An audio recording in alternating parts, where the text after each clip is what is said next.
for those of you who are in the journey of a entrepreneurship and being a founder, whether you're a solo founder or a team founder, right? It's really like this, right? It's like you always see like where you're at, but it's nobody really sees everything that you have to go through like there was so many times, and there's still so many times that you're so uncertain of your future, right? And you have to put so much work behind what you do, and just to get that it's not as as like I'm making it seem. It's really been a journey that looks up and down, up and down, up and down, and it's really just the start. And just to close it out and then open up for more of a conversation and discussion, just a couple of quotes and a couple of books that have really, and this was more during my first and second year starting this, but these are 4 really good books that helped me during my first year as a first-time founder. And some of the key takeaways, or some of the takeaways that I would just tell myself also, as I just got started in this journey, was just have it a just do it mentality. If I wouldn't have just done the first pilot, rented the pickup truck and just done it, I don't know if I would have ever pursued this post-college. The second one is always surround yourself with people that are better than you and that challenge you and that make you question your ideas. I discuss everything with my founders and with my leadership team. I discuss things with my advisors, and I try to filter all of that information, right? So it's all about surrounding yourself, talking to people, and also like filtering a lot of the information that you're given. The third one was be scrappy and be resourceful. It's like our first technology was a combination of Google Forms, and that was like our first MVP, which is Google Forms and text messages.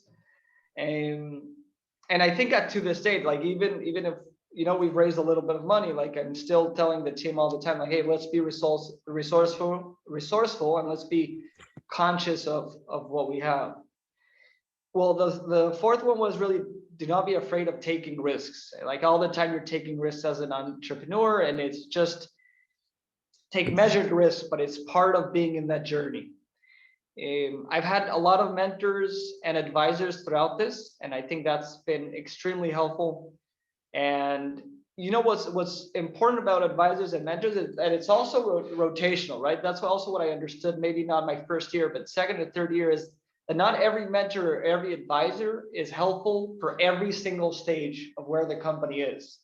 So having that very present and being very true to both yourself and your team as to when is the best time to like get a different perspective, right? Depending on where you're at. The next one was, it's all about like fail, like learn how to deal with failure and learn from it. Your failures are the stepping stones to your successes. Essentially, if you're not failing, you're not learning. That's kind of one of the mottos that I have. And it's all about having that kind of growth mentality, right? It's like, doesn't matter the situation, you can always take something out of it, right? Like at the end of the day, it's the attitude. The only thing that you can control is the attitude towards an experience or a situation. Everything else, or most things, are out of your control. The next one I put, your mind is your biggest friend and your worst enemy. Learn how to be in harmony with it. This is something that it's a lifelong process, right? And it's a tough journey, right? It's a tough journey. So I think this relates to the last point, which is self-care, physical, mental, emotional, and spiritual. Like it's talked very little in the startup world and the entrepreneurs world and the founders world. And I think it should be talked more because it's heavy. It's heavy emotional.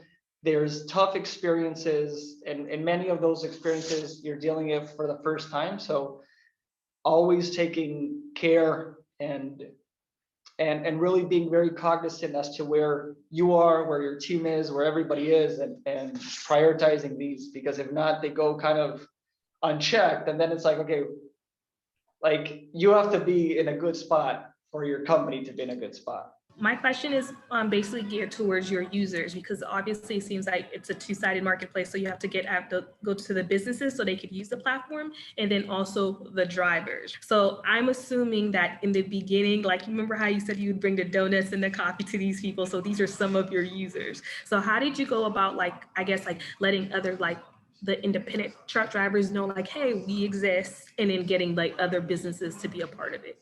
Yeah, that's a great question. So in the very beginning, right, and this is in the marketplace that we're in is always about demand and supply. Like that's all we talk about every single day. Just literally demand and supply. How do we get more companies and more deliveries into the network? And how do we get the supply side, which are all the drivers? In the very, very beginning, we basically worked through channels like Indeed and basically through just job board channels. There's basically two ways that we could acquire drivers or we could build this community.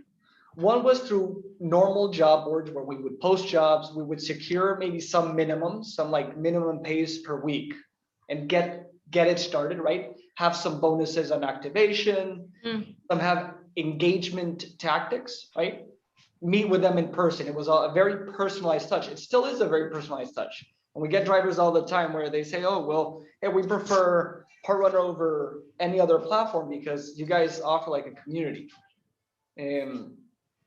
So that was one thing. I think the second way that you can get drivers is through more lead gen campaigns, like the Ubers of the world. They blast ad campaigns and they get their lead pipeline really full, but just on ads, which is something that we're just starting to explore. But being very, very close to our first drivers and still having a very personalized kind of onboarding experience, securing minimums, bonuses, engagement, and that's basically how it all got started. And then on the business and the supplier end? So that's challenging because in the B2B space, not like the B2C, right? In the B2C space, you can run like 10 A/B testings on marketing channels, right? And then whatever clicks, then you can just hone in all of your expenses in marketing and then have a pretty robust like sales funnel. Just get every lead and every contact through marketing. In the B2B space is more like the kind of old school way or more traditional sales, right? Biz Connect, like we got to meet in person, you know, we have some sales, field sales support, and we depend a lot on referrals. And it's still something that we have a work in progress, right? Right now, it's the first time right now that we have a little bit of capital to kind of build certain things, right? We're starting to build our first biz dev and inside sales team, right? Yep. To support that field sales, like high in-person touch points. From your experience, like, how long do you typically, when it comes specifically to the B2B, how long do you typically see the sales cycle being? Do you see it after a couple of conversations, or does it take a couple of months from your experience? So with my experience, it takes, I would say, minimum 3 weeks, at most maybe 2 to 3 months. Okay.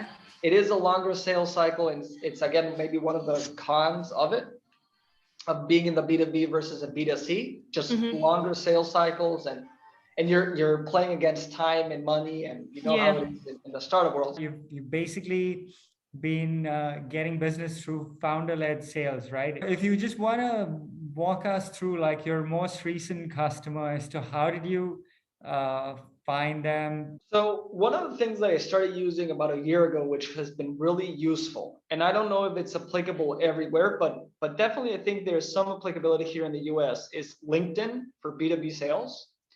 So I started using a couple of in automation. And actually the last sales that I did was through that, right? The last sale that I did was LinkedIn automation is basically companies that allow you to create a sequence of messages and they connect with specific targets.